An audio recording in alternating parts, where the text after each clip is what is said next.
ఈ రోజుల్లో ప్రపంచమంతా ఎప్పుడూ ఒకేవైపు చూస్తోంది.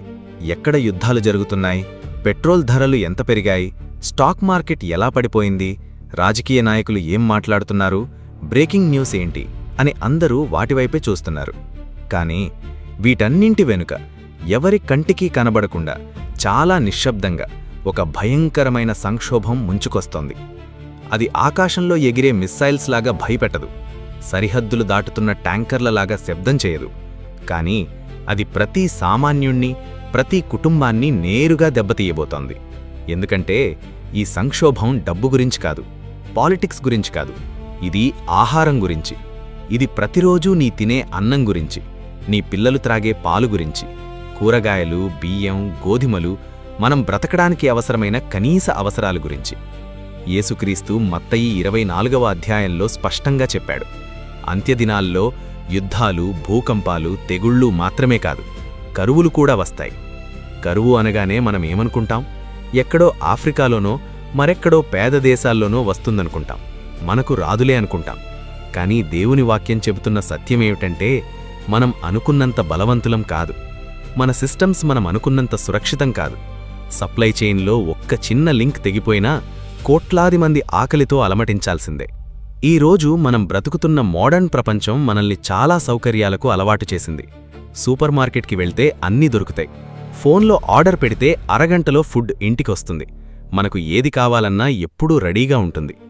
ఈ సౌకర్యానికి అలవాటు పడిపోయి అసలు ఆహారం ఎలా వస్తుందో మనం మర్చిపోయాం. దానంతటదే ఆకాశం నుండి ఊడిపడదు కదా. రైతు విత్తనం వేయాలి, పంట పండాలి, దానికి ఎరువులు దొరకాలి, ట్రాక్టర్లు నడవాలంటే డీజిల్ కావాలి, ఆ సరుకు దేశాలు దాటాలంటే షిప్పులు నడవాలి, ఫ్యాక్టరీల్లో దాన్ని ప్రాసెస్ చేయాలి, లారీల్లో షాపులకు చేరాలి. అప్పుడు నీ జేబులో డబ్బులుంటేనే నువ్వు దానిని కొనగలవు. ఇదొక పెద్ద గొలుసు. కానీ ఇప్పుడు ప్రపంచంలో ఏం జరుగుతోందో తెలుసా? అందరూ చమురు ధరల గురించే మాట్లాడుతున్నారు. కానీ ఎవ్వరికీ పట్టని అత్యంత ప్రమాదకరమైన విషయం మరొకటుంది. అదే ఎరువుల కొరత. ఎరువులు లేకపోతే రైతు పంట పండించలేడు, పంట పండకపోతే దిగుబడి పడిపోతుంది, దిగుబడి పడిపోతే ఉన్న కొద్దిపాటి ఆహారానికి రేట్లు విపరీతంగా పెరిగిపోతాయి. అప్పుడు డబ్బున్నవాడే తినగలడు, సామాన్యుడు ఆకలితో చనిపోవాల్సిందే. ఇది కేవలం వ్యవసాయ సమస్య కాదు, ఇది నీ కుటుంబ సమస్య. ఆహార సంక్షోభం అనేది ఒక్కరోజులో రాదు, అది చాలా సైలెంట్గా మొదలవుతుంది. సూపర్ మార్కెట్లో అన్నీ ఉన్నాయే అని నువ్వు అనుకునేలోపే వెనుక జరగాల్సిన నష్టం జరిగిపోతుంది. ఇవన్నీ విని దేవుని బిడ్డలు భయపడకూడదు. యేసయ్య కరువుల గురించి హెచ్చరించింది మనల్ని భయపెట్టడానికి కాదు, మనం మెలకువగా ఉండడానికి. భయపడడానికి, మెలకువగా ఉండడానికి చాలా తేడా ఉంది.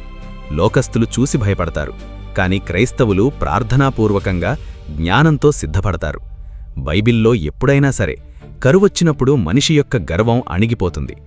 ఎన్ని మిస్సైల్స్ ఉన్నా, ఎంత టెక్నాలజీ ఉన్నా, బ్యాంకులో ఎంత డబ్బున్నా, ఆకాశం నుండి వాన పడకపోతే, భూమి పంట పండించకపోతే మనిషి ఒక బికారిలా మిగిలిపోతాడు. కరువు మనిషికి ఒక సత్యాన్ని గుర్తుచేస్తుంది: మనిషి దేవుడు కాదు, మనిషి కేవలం దేవుని మీద ఆధారపడి బ్రతికే ఒక ప్రాణి మాత్రమే. ప్రతిపూట మనం తినే అన్నం దేవుని కృప, మనం పీల్చే గాలి దేవుని బహుమానం. పాత నిబంధనలో యోసేపు కాలంలో ఫరోకు ఒక కల వచ్చింది. 7 సంవత్సరాలు సమృద్ధి, ఆ తర్వాత 7 సంవత్సరాలు భయంకరమైన కరువు రాబోతోందని దేవుడు హెచ్చరించాడు. అప్పుడు యోసేపు ఏం చేశాడు? భయపడి ఇంట్లో కూర్చోలేదు. దేవుడు కదా చూసుకుంటాడ్లే అని నిర్లక్ష్యంగా ఉండలేదు. దేవుని జ్ఞానంతో సిద్ధపడ్డాడు. సమృద్ధిగా ఉన్నప్పుడే ధాన్యాన్ని నిల్వచేశాడు. కరువు కాలంలో లక్షలాది ప్రాణాలను కాపాడాడు. కాబట్టి క్రైస్తవులు రాబోయే కష్టకాలం కోసం సిద్ధపడటం అనేది అవిశ్వాసం కాదు, అది దేవుని జ్ఞానం. నీ కుటుంబం కోసం, నీ పిల్లల కోసం తెలివిగా పొదుపు చేయటం, ఆహారాన్ని వృధా చేయకపోవటం, కష్టకాలానికి సిద్ధపడటం దేవుని చిత్తమే. కానీ నీ హృదయం దేనిమీద ఆధారపడి ఉందో చెక్ చేసుకో. భయంతో పరుగులు పెడుతున్నావా, లేక దేవుని విశ్వాసంతో సిద్ధపడుతున్నావా?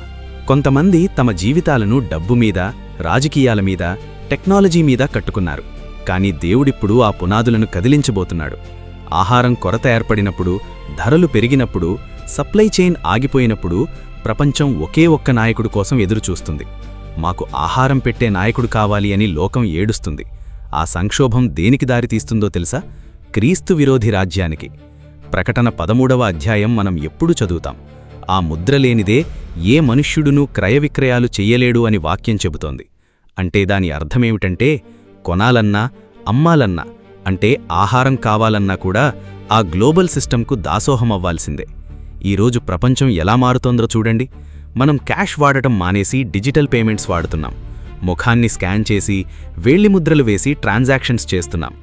మన సౌకర్యం కోసం వాడే ఈ టెక్నాలజీ భవిష్యత్తులో మనల్ని కంట్రోల్ చేయడానికి ఒక పెద్ద ఆయుధంగా మారుతుంది. నేను వాడే ప్రతి టెక్నాలజీ మృగము యొక్క ముద్ర అని చెప్పడం లేదు, కానీ ప్రకటన 13వ అధ్యాయం నెరవేరడానికి కావలసిన సిస్టమ్ ఇప్పటికే రెడీ అయిపోయిందని చెబుతున్నాను. నీ బ్యాంక్ అకౌంట్ డిజిటల్ అయిపోయింది. నీ ఐడెంటిటీ డిజిటల్ అయిపోయింది. ఎవరో ఒక చోట కూర్చొని ఒక చిన్న బటన్ నొక్కితే నీ అకౌంట్ ఫ్రీజ్ అయిపోతుంది. నువ్వు కనీసం ఒక బ్రెడ్ ముక్క కూడా కొనలేవు. బైబిల్ చెప్పిన రోజులు మన కళ్ల ముందే కనిపిస్తున్నాయి సంఘమా. ఇవన్నీ జరుగుతున్నప్పుడు మనం ఇంకొక దానివైపు కూడా కళ్ళు తెరవాలి. అదే యెరూషలేము. యెరూషలేము కేవలం ఒక భౌగోళిక దేశం కాదు, అది బైబిల్ ప్రవచనాలకు కేంద్రబిందువు. బైబిల్ చెబుతోంది, అంత్యదినాల్లో యెరూషలేము సకల జనములకు బరువైన రాయిగా మారుతుంది. లోకానికదొక పెద్ద రాజకీయ సమస్యగా కనిపించవచ్చు, కానీ దేవుని వాక్యం తెలిసిన మనకు తెలుసు, ఆ పట్టణమే మెస్సయ్య రాకడకు కేంద్రమని. చూడని మిత్రులారా, ఆహార సంక్షోభం వస్తోంది. టెక్నాలజీ మనుషులను కంట్రోల్ చేస్తోంది. మోసం పెరిగిపోతోంది. యెరూషలేము చుట్టూ యుద్ధమేఘాలు కమ్ముకుంటున్నాయి. ఇవన్నీ చూసి క్రైస్తవులు నిద్రపోకూడదు, భయపడకూడదు.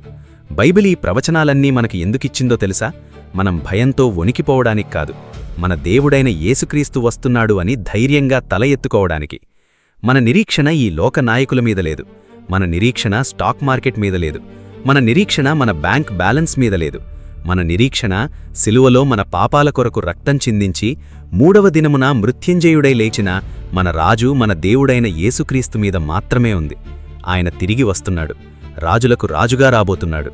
ఆయన వచ్చినప్పుడు ఈ కరువులన్నీ పోతాయి, యుద్ధాలు ఆగిపోతాయి.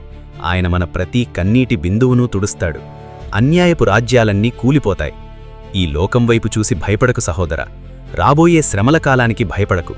నీ ప్రాణాన్ని, నీ కుటుంబాన్ని యేసయ్య చేతుల్లో పెట్టు. ఆయన నిన్ను పోషిస్తాడు. నాతో పాటు నీ గుండెమీద చెయ్యి వేసుకుని కన్నీటితో ఈ ప్రార్థన చెయ్యి. యేసయ్యా, ఈ అంత్యదినాల్లో కరువులు, భయాలు ఈ లోకాన్ని కమ్ముకుంటున్నప్పుడు నా హృదయాన్ని నీ వాక్యం మీద నిలుపుతున్నాను. ఈ లోక సిస్టంకు, క్రీస్తు విరోధికి నేను లోబడకుండా నా ప్రాణం ఉన్నంతవరకు నీమీద మాత్రమే ఆధారపడే విశ్వాసాన్ని నాకు దయచెయ్యి. రేపు నాకు ఆహారం దొరకకపోయినా నీవే నన్ను పోషించే దేవుడవని నేను నమ్ముతున్నాను. నన్ను, నా కుటుంబాన్ని నీ రాకడ కొరకు సిద్ధపరచు. ఆమేన్. నా ప్రియమైన స్నేహితులారా, ఈ వాక్యం మీ హృదయాన్ని తాకి ఉంటే కమెంట్స్లో నా నిరీక్షణ నీవే యేసయ్యా అని టైప్ చేయండి. ఆ దేవుడు మిమ్మల్ని, మీ కుటుంబాన్ని ప్రతి కరువు నుండి కాపాడునుగాక. God bless you. Strength in grace. It's all about Jesus.